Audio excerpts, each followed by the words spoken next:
What if the most powerful leader in the world wasn't driven by ambition or popularity, but by ancient wisdom? What if a Stoic became President of the United States? And I don't mean a politician who skimmed a book on Marcus Aurelius for a few talking points. I mean a true practitioner, a leader who values virtue, reason, and tranquility above all else.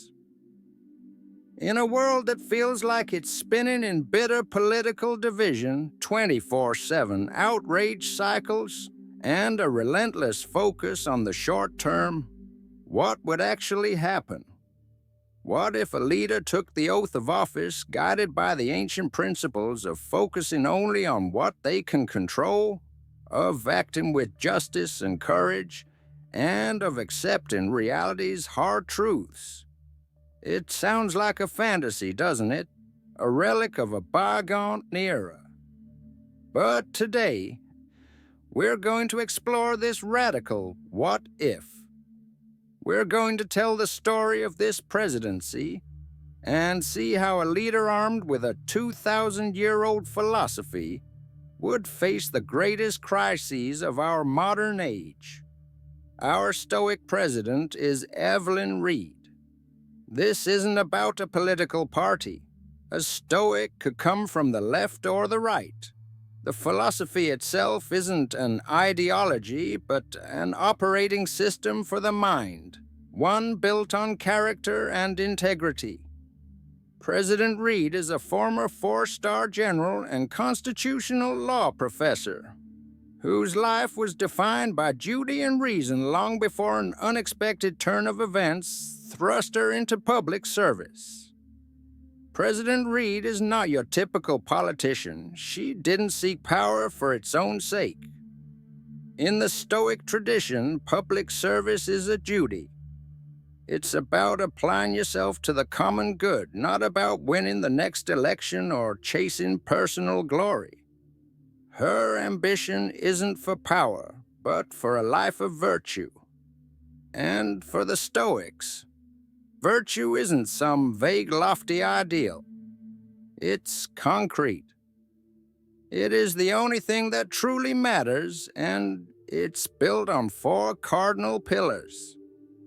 First, there's wisdom. For a president, this means seeing the world as it truly is, not as we wish it was. It means making decisions based on evidence and reason, not emotional appeals or populist hype. It's the ability to filter out the noise, to think clearly under immense pressure, and to always prioritize the long-term over short-term wins. Second is justice. For the Stoics, justice is a cornerstone of virtue, intertwined with all the others. For President Reed, justice means fairness and respect for everyone. It's rooted in a concept called cosmopolitanism, the radical idea that we are all, first and foremost, citizens of the world. This perspective forces her to act for the common good, not for a specific party or tribe. Her loyalty is to the principles of a just society itself. Third is courage, and not just physical courage, but moral courage. It's the strength to stand firm on your principles, especially when they're unpopular. It's the courage to tell the public hard truths instead of comfortable lies. It's the strength to take the criticism, to resist political pandering, and to do what's right, even at a great personal cost. And fourth, there is temperance. This is the virtue of self-control and moderation. For a president, this means fiscal discipline, avoiding wasteful spending and extravagant promises. It's a personal humility, a rejection of the cult of personality that often surrounds powerful leaders.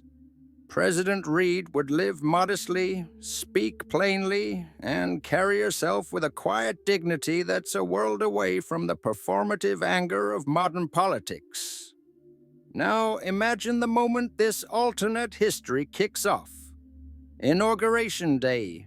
The world is watching, expecting soaring rhetoric, grand promises, and attacks on political rivals.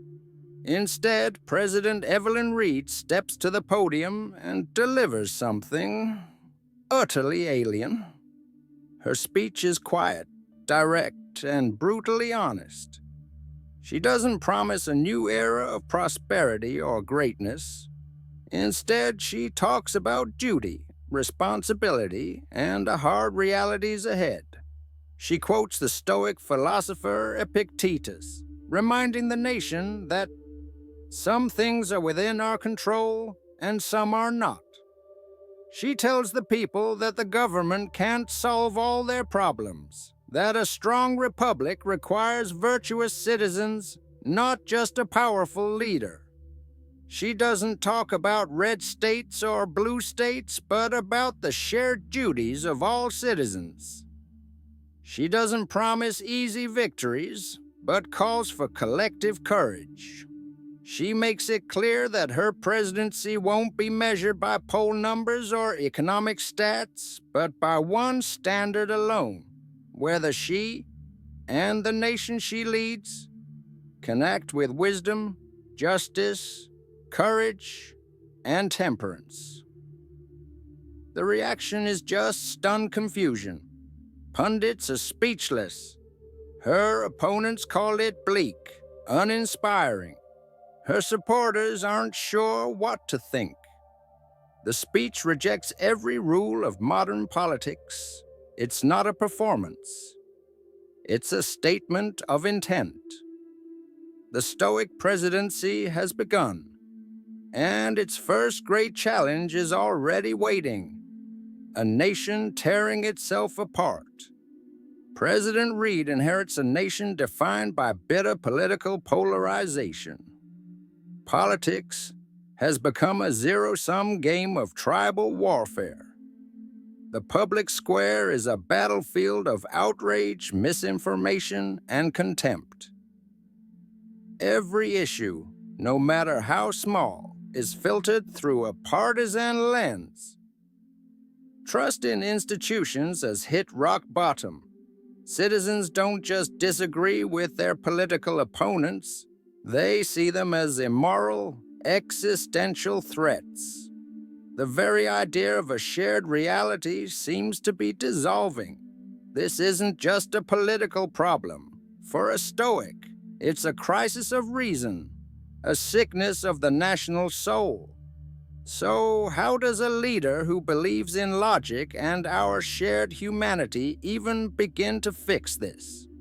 President Reed knows she can't command unity. She can only control her own actions and try to model a better way. Her approach is patient and completely counterintuitive to the modern political playbook. First, she changes the language of power. Her speeches are exercises in radical calm. She never uses inflammatory language. She refuses to call her political opponents enemies, instead calling them fellow citizens with whom I disagree. When asked a question, she answers it directly, without spin. If she doesn't know the answer, she says so. When she's attacked personally, she doesn't hit back. Her response is measured, often just restating the facts and refusing to get drawn into a mud wrestling match. This is temperance in action, a disciplined refusal to indulge the destructive passion of anger. This rhetorical shift is jarring. It starves the outrage machine of fuel. The media finds her boring. Her opponents find it hard to land a punch because she refuses to fight by their rules. She is, as Marcus Aurelius wrote, like the rock against which the waves crash. It stands unmoved, and the raging sea falls still around it. But her approach is more than just words. Her first major act is to form her cabinet. The political world expects a slate of party loyalists. Instead, she shocks everyone. Her appointments are based on two criteria alone: competence and character. She actively appoints qualified people from across the political spectrum, including members of the opposition party. Her Secretary of Defense is a respected strategist who has criticized her in the past. Her Treasury Secretary is an economist with a different approach, but who is known to be brilliant and principled. This is a direct application of Stoic justice, putting the well-being of the whole over the interests of a faction. It sends a clear message: the government isn't the property of one party. Her own party is furious. The opposition is suspicious. Sure, it's a trap. But a small growing number of citizens see it as an act of profound patriotism. President Reed also changes the nature of political debate. She hosts regular, long-form town halls, not as scripted PR, but as genuine exercises in dialogue. She invites citizens from all walks of life, especially those who disagree with her, to engage in reasoned discussion. She listens more than she talks. She doesn't try to win the debate. She tries to understand. She is teaching the nation, by example, how to disagree without being disagreeable. This approach is slow. It's frustrating. It doesn't produce overnight results. For months, the old patterns persist. But gradually, something begins to shift. The relentless calm, the unwavering integrity, the sheer stubbornness of her principled approach begins to wear down the cynicism. People start to notice that the president isn't playing the game. And they start to wonder if maybe the game itself is the problem. She's planting the seeds of a new kind of civic discourse, hoping that, with time and patience, they'll grow.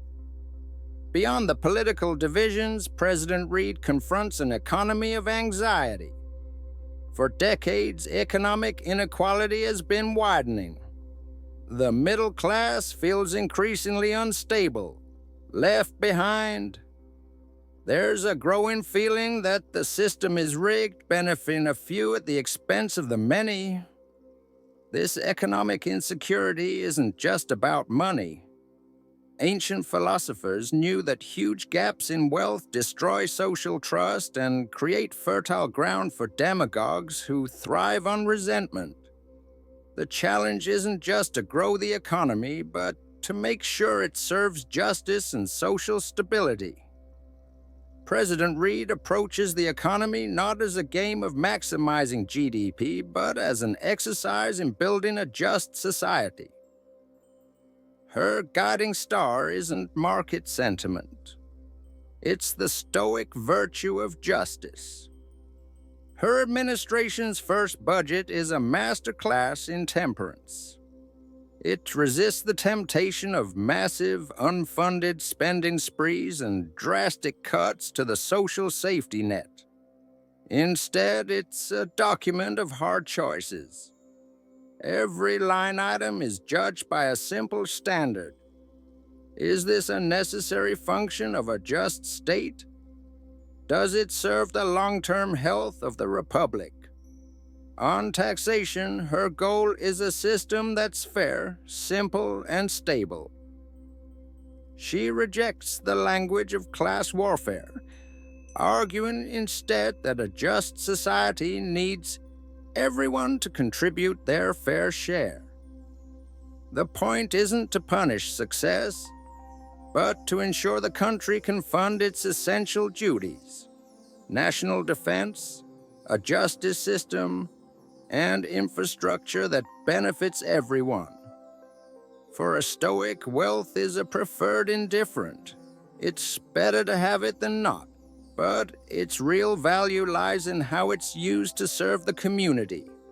When it comes to regulation, her approach is guided by wisdom, not ideology. She knows an unregulated market can lead to exploitation, while too much regulation can stifle innovation. Her administration reviews the regulatory code, not just to deregulate, but to make rules smarter and more aligned with the public good. Rules that protect citizens from harm, like those for clean air or a stable financial system, are strengthened. Rules that just protect special interests are cut. The process is transparent and evidence-based, a far cry from the usual backroom deal-making. Perhaps her biggest focus is on the middle class. She sees a hollowed-out middle as fundamentally unjust and unstable. Her policies aim to promote broad-based prosperity.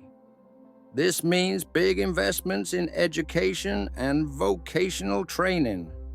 It means championing small businesses and entrepreneurs. And it means taking a rational approach to healthcare, seeing it as a crucial component of a functioning society. Through it all, President Reed practices courage. She constantly delivers hard truths. She explains that there are no easy fixes to complex economic problems. She tells the American people that the national debt is a real danger and that sacrifices will be required. She refuses to make promises she can't keep. In a political culture built on selling fantasies, her honesty is both her greatest weakness and her greatest strength. She's gambling that the American people, when treated like adults, are capable of facing reality.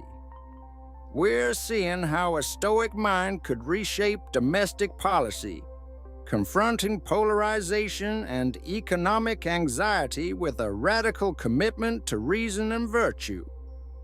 But those principles don't stop at the border. The greatest tests for any president often come from the global stage, from crises far beyond any single leader's control. Before we see how President Reed tackles existential threats like climate change and a chaotic world, if you're finding this journey valuable, take a moment to subscribe and click the bell. It helps us keep asking these big what-if questions. Okay, let's turn to the global stage. President Reed faces a threat almost perfectly designed to exploit the weaknesses of modern politics. Climate change, it's a slow-moving crisis in a world that only rewards short-term thinking. It's a global problem in a world of competing nations. And it's a complex, data-driven reality that's easily buried under misinformation and denial. For many, the sheer scale of the problem leads to helplessness or despair. For a Stoic leader, climate change isn't just an environmental issue. It's a profound test of our collective wisdom, justice, and courage. President Reed's approach is grounded in her core philosophy. First, she accepts reality. She lives in accordance with nature, not just trees and rivers, but the nature of the cosmos itself, which is governed by reason and truth. The scientific consensus on climate change is, for her, a fact. Wasting energy debating its existence is a luxury she won't afford. Her focus is entirely on what she can control, her response.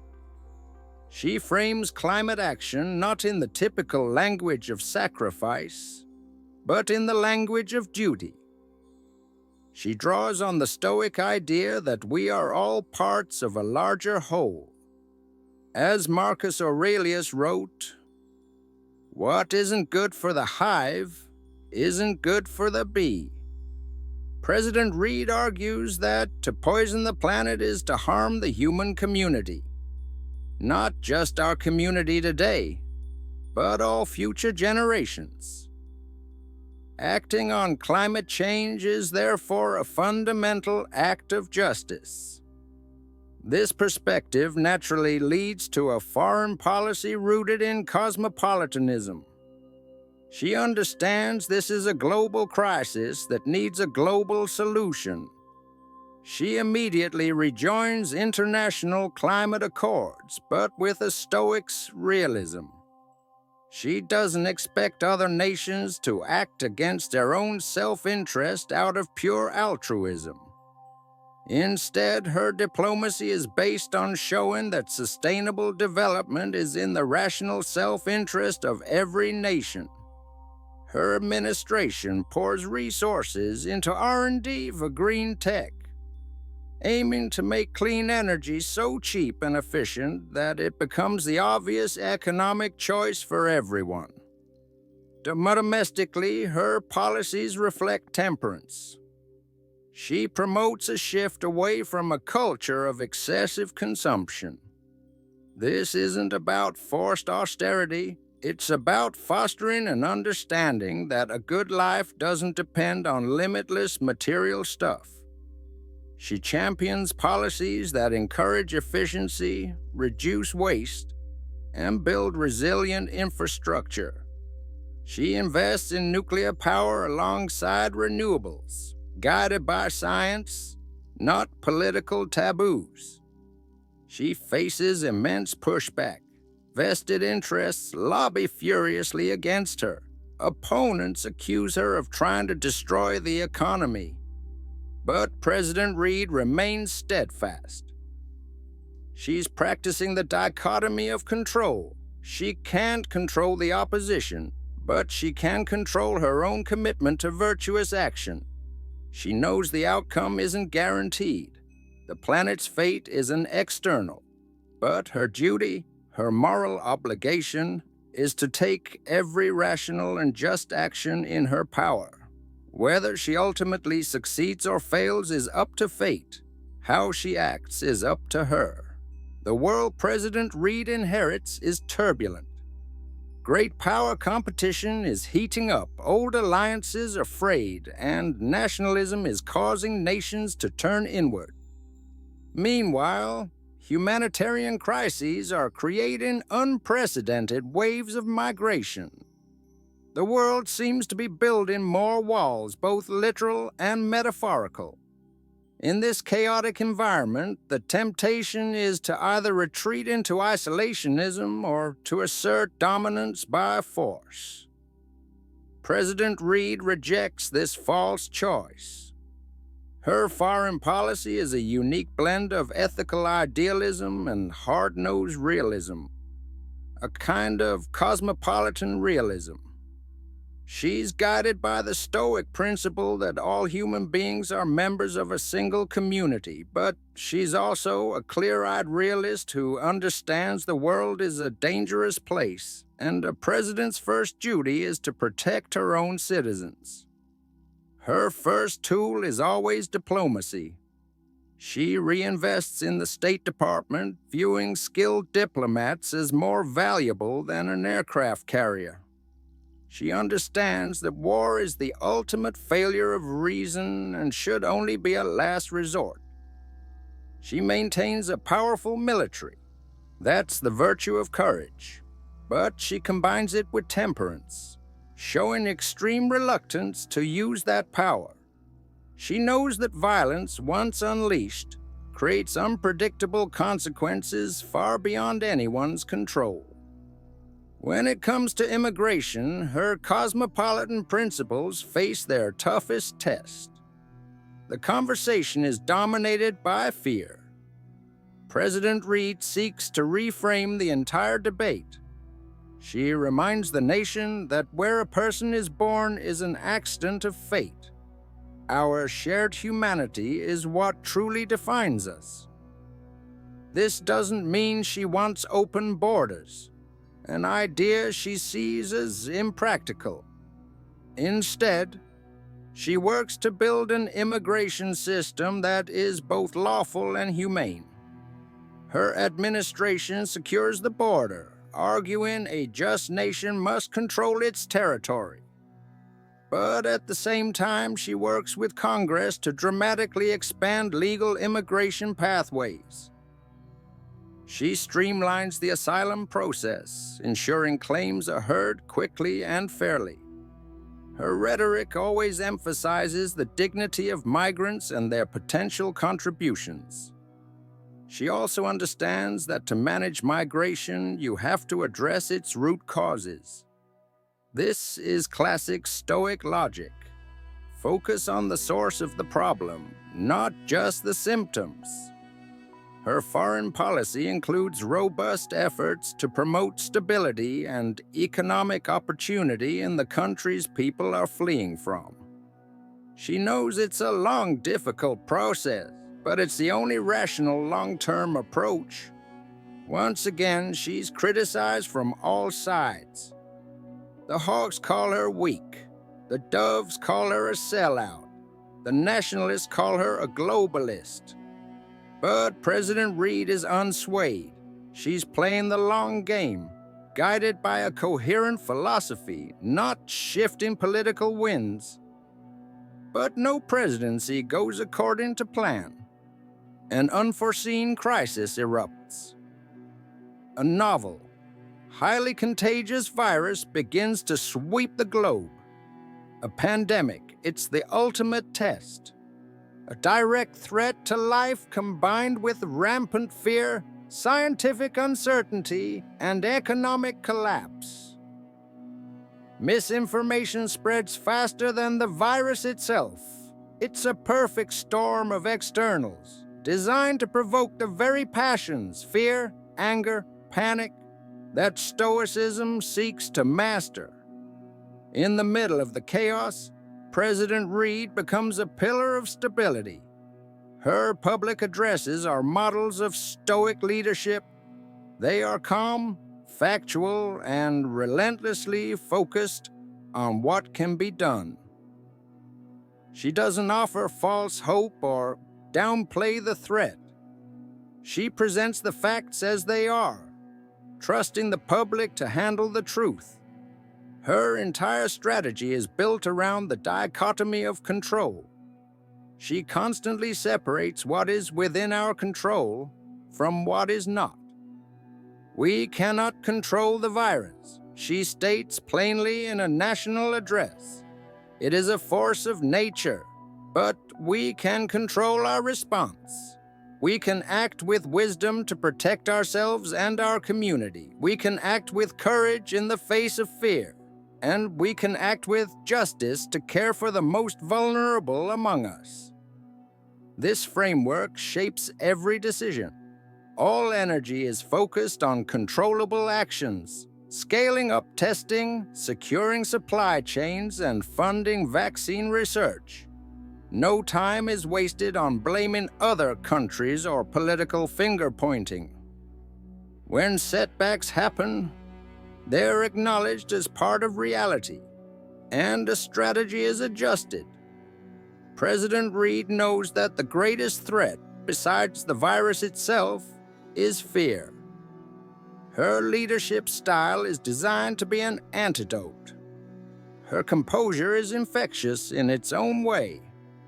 While other leaders might swing between panic and bluster, she remains a steady, rational presence. She frames public health measures not as infringements on liberty, but as acts of civic duty. She explains that wearing a mask or social distancing isn't just about protecting yourself. It's about fulfilling your duty to protect others. It is an act of justice. She relies heavily on scientific experts, the virtue of wisdom, and acts decisively based on their advice, the virtue of courage. She weathers the political storms, focused entirely on the virtuous execution of her duty. So, after walking through the fire of a Stoic presidency, After seeing how ancient virtues could be applied to our most difficult problems, the ultimate question remains: would it actually work? Would a public accustomed to the sugar rush of populist promises and partisan rage accept a leader who offered only hard truths and calls to shared duty? Could a leader so focused on the long term survive in a system that demands short-term results? A Stoic president might be seen as cold, aloof, or infuriatingly stubborn. Her calm could be mistaken for detachment. She might win the respect of a few, but be rejected by the many who aren't ready for such a demanding form of leadership. The success of a Stoic presidency might depend less on the leader and more on the people. Maybe a leader like Evelyn Reed could only be elected by a country that was already tired of the anger and division, a people already longing for something more virtuous. Or maybe the very presence of a leader like her could change the people. Perhaps her unwavering example of integrity and reason could, slowly but surely, elevate the entire political conversation and remind a nation of its better angels. Would a Stoic presidency forge a more resilient republic, or would it be an impossible ideal rejected by a world not yet ready for its wisdom? What do you think would be the biggest challenge for a Stoic leader today? Let us know in the comments below.